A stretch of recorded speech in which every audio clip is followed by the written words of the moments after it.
Pagsilbi og warrant of arrest sa magsuong most wanted sa El Salvador City sa Misamis Oriental ang misangko sa engkwentro human giingong misukol sa otoridad o sa patay samtang dakpan ang usa nga samaran.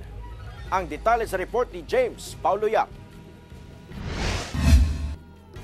Dead on the spot ang usa sa mga target sa kapulisan atol sa pagsilbi og warrant of arrest sa maong sospek banda alauna sa kadlawon sa barangay San Francisco de Asis, El Salvador City, Misamis Oriental. Nailhan ang napatay human giingong misukol nga si Samson Riquina, 19 anyos ug residente sa maong barangay.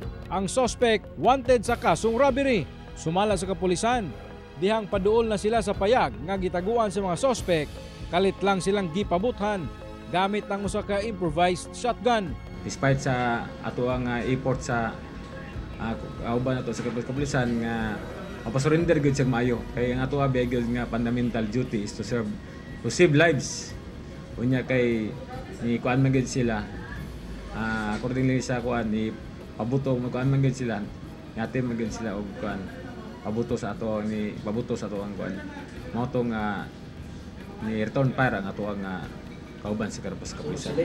Samtang dakpan sa kapulisan ang igsuon sa sospek nga si RV Riquina, kinsa nakaangkon og samad sa iyang tiil human matud pa na igo sa bala. Si RV wanted sa susamang kaso. Ang modus sa mga sospek manaka og mga balay nga walay tao ug kawaton ang mga gamit. Na-recover sa kapulisan ang gigamit nga improvised shotgun o granada gikan sa mga sospek. Aminado si RV nga adunay posilang iyang igsuon nga namatay apan gilimod niini ang aligasyon sa pagpangawat ug ang granada. Katong nang armas aminado kanto bro katong granada di jud mo.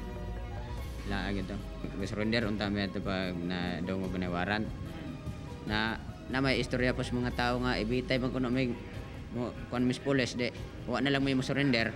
Ato nang gikuan ang kuan inquest sa kuan kining filing sa kaso pod sa kining high explosive nga mao ang Republic Act 9516 no bill ban ni siya.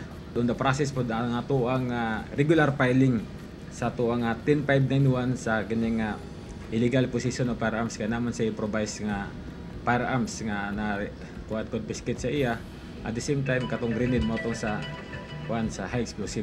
Kauban si Makoy Sempron, James Paulo Yap, 1 Mindanao.